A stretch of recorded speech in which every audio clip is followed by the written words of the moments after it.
मधु रमेश संग शादी करके अपने ससुराल अभी पहुंची ही थी कि सभी ने उसका बहुत शानदार स्वागत किया। मधु अपने घर की इकलौती बेटी थी। उसके माता पिता नहीं थे। बड़े भाई शुभम ने ही उसकी परवरिश की थी, इसलिए वो उसकी सारी जिद बिना किसी परवाह किए पूरी कर देता था। मधु ने अपने दोस्त रमेश से शादी की इच्छा जाहिर की। उसके भाई ने बिना किसी परेशानी के दोनों की शादी करवा दी। आज मधु की शादी के बाद घर में पहला दिन था और उसे छोड़कर सभी किसी न किसी काम में व्यस्त थे। नई शादी होने की वजह से अभी उसे कोई काम करने को नहीं कहता था। क्या करूं, मैं तो यहाँ अकेली बैठकर बोर हो रही हूँ। यहाँ मुझे छोड़कर हर कोई किसी न किसी काम में व्यस्त है। ऊपर से सुबह से फोन चलाकर मैंने अपना डेटा भी खत्म कर लिया है।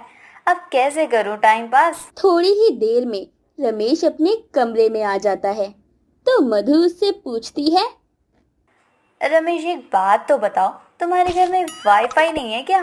नहीं, हमारे घर में वाईफाई नहीं है। तुम्हें अगर कोई काम है तो तुम मेरा फोन ले सकती हो। नहीं, मैं तो बस यूं ही पूछ रही थी। ठीक है, मैं चलता हूँ, मुझे बाहर थोड़ा काम है, शाम तक आऊंगा। इतना बोलकर रमेश बाहर चला जाता है। मधु फिर से अकेली हो जाती है तो अपने भाई को फोन करके बोलती है, हेलो भैया, कैसे हो आप? हेलो मधु, मैं बिल्कुल ठीक हूँ, तुम कैसी हो? क्या बताऊं भैया, मैं तो बहुत बोर हो रही हूँ अकेले बैठे। क्यों, दामाद जी कहाँ हैं जो अकेले बैठी हो? वो तो किसी काम से बाहर गए हैं, शाम तक आएंगे। अच्छा, तो अपनी सासू माँ की मदद करवा दो, उन्हें भी अच्छा लगेगा। नहीं भैया, अभी अभी तो शादी हुई है, मैं अभी से घर के कामों में नहीं पड़ना चाहती। अच्छा, तो जाकर फोन चलाओ और टीवी देखो, ये तो कर ही सकती हो। नहीं भैया, यहाँ तो वाईफाई ही नहीं है, कैसे देखो कुछ? मेरा तो स्मार्ट टीवी है, बिना वाईफाई के चलेगा ही नहीं। ठीक है, तुम अपनी किसी सहेली से बात कर लो, ठीक है? ऐसा बोलकर शुभम फोन कट कर देता है। अब फिर से मधु अकेली बैठी थी। सभी लोग शादी के कामों में व्यस्त होने की वजह से मधु से ठीक से बात नहीं कर पा रहे थे। कुछ समय बीतता है कि दरवाजे पर कोई आया है।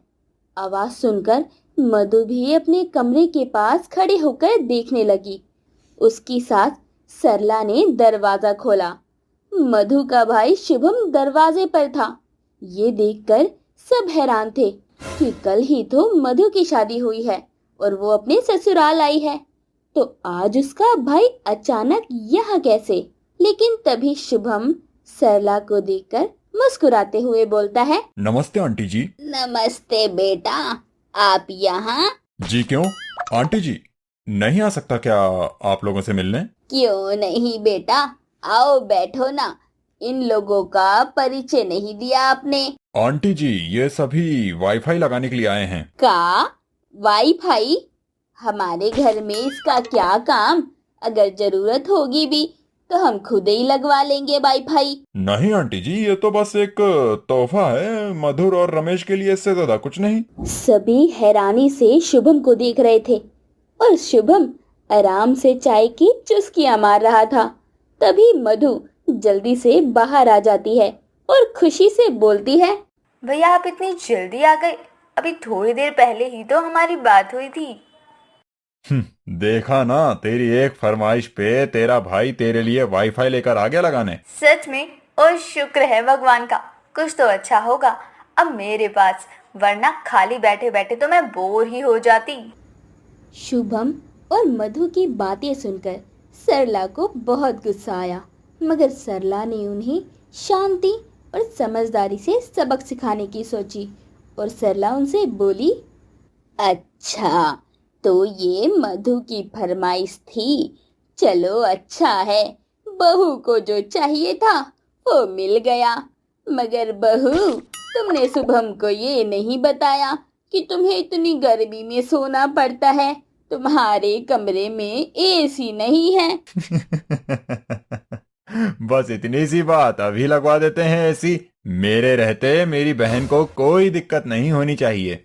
एक बार फिर सरला अपना दिमाग लगाते हुए बोलती है, रुक बेटा, अभी कहाँ हुआ है, अभी तो होगा। चलो ये भी अच्छा है, अब 2-3 दिनों में मधु भी घर का काम करने लगेगी तो मुझे मदद हो जाएगी। वैसे तो सारा काम कर लेती हूँ, बस मुझसे हाथ से कपड़े नहीं धोए जाते। वो काम अब बहू कर लिया करेगी। क्यों बहू, कर लोगी ना? जी माँ जी। मेरी बहन कपड़े धोएगी? नहीं, ऐसा नहीं होगा। तुम रुको, मैं अभी वॉशिंग मशीन ऑर्डर की देता हूँ। शुभम के साथ आए लोगों ने सरला के घर में वाईफाई लगा दिया और चले गए। अब थोड़ी देर में वॉशिंग मशीन और एसी भी आ गए और घर में रख दिए गए। ये सब देखकर मधु को थोड़ा अटपटा लग रहा था कि उसके ससुराल के लोग कितने लालची हैं कि सब कुछ उसके भैया से मांग रहे हैं, लेकिन वो फिर भी चुपचाप सब देखती रही। अब रमेश भी घर आ गया था तो सरला अपने बेटे को देखकर बोलती है, देखिए ना कितनी गर्मी में बेचारी को बाहर से चल कर आना पड़ रहा है। इस तरह ये थक कर बाहर रोज रोज चल कर जाएगा तो कैसे मधु और अपने काम पर ध्यान दे पाएगा। एक गाड़ी होती तो कितना अच्छा होता। इतना सुनते ही मधु गुस्से से रमेश से बोलती है, रमेश, तुम्हारे घर वाले कितने लालची हैं। जब से मेरे भैया आए हैं ये लोग उनसे कुछ ना कुछ मांग ही रहे हैं। पहले एसी, फिर वॉशिंग मशीन और अब गाड़ी मांग रहे हैं। कहाँ से लाएंगे मेरे भैया इतना पैसा? और वैसे भी मेरी शादी हो चुकी है तो मेरी जरूरत की सारी चीजें लाने का काम तुम्हारा है, ना कि मेरे भैया का। नहीं मधु, तुम्हें कोई गलतफहमी हुई है। मेरे घर वाले ऐसे नहीं हैं। उन्हें इस तरह की चीजें पसंद ही नहीं हैं। तभी तो हमारी शादी में उन्होंने तुम्हारे भैया से एक पैसा भी नहीं मांगा। रहने दो, वो सब तो बस दिखावा है। बहू तू एक बात बता, अभी तो तू बोल रही है कि हम लालची हैं, क्या तू लालची नहीं है जो इस घर में वाईफाई ना मिलने पर तूने अपने भैया से वाईफाई लगवाने को बोल दिया? तूने हमसे पूछना तक जरूरी नहीं समझा। तूने ये तक नहीं सोचा कि हमें कितना बुरा लगेगा। और वैसे भी अब तेरी शादी हो चुकी है, तेरी सभी जरूरतों का ख्याल रखना हमारा काम है। तो तुझे ये बात हमसे करनी चाहिए थी, ना कि अपने भैया से। मैंने तो ये सब तुम्हें और तुम्हारे भैया को सबक सिखाने के लिए किया था, ताकि तुम्हें तुम्हारी गलती का एहसास हो। सॉरी माँ जी, मुझे माफ़ कर दीजिए। वो मुझे बचपन से ही सब कुछ अपने भैया से मांगने की आदत है, इसलिए गलती हो गई। आगे से ऐसा नहीं होगा। मधु, तुम्हें जो भी चाहिए तुम मेरी माँ से या मुझसे बेझिझक मांग सकती हो, क्योंकि मेरी माँ बहुत अच्छी है, किसी में भेदभाव नहीं करती। वो तुम्हें अपनी बेटी मानती है, तो तुम्हें भी उनसे डरने की कोई जरूरत नहीं। चलो, अब जब सब कुछ ठीक हो चुका है तो ये सारा सामान मैं यहीं छोड़ जाता हूँ, ताकि आगे से मधु इस तरह की गलती ना करे। मधु, अब तुम भी अपने घर परिवार का ठीक से ख्याल रखना और किसी को शिकायत का मौका मत देना। पर हम इस वाईफाई का क्या करेंगे? करना क्या है, ये तुम्हारे लिए आया था तो अब ये तुम्हारे ही साथ रहेगा। तुम हो हमारी वाईफाई वाली बहू। सही है, लोगों की बहुएं दहेज लाती हैं और हमारी बहू वाईफाई लेकर आई है। क्या माँ जी, आप भी। अपनी गलती का एहसास हो जाता है, जिसके बाद सभी खुशी खुशी रहने लगते हैं।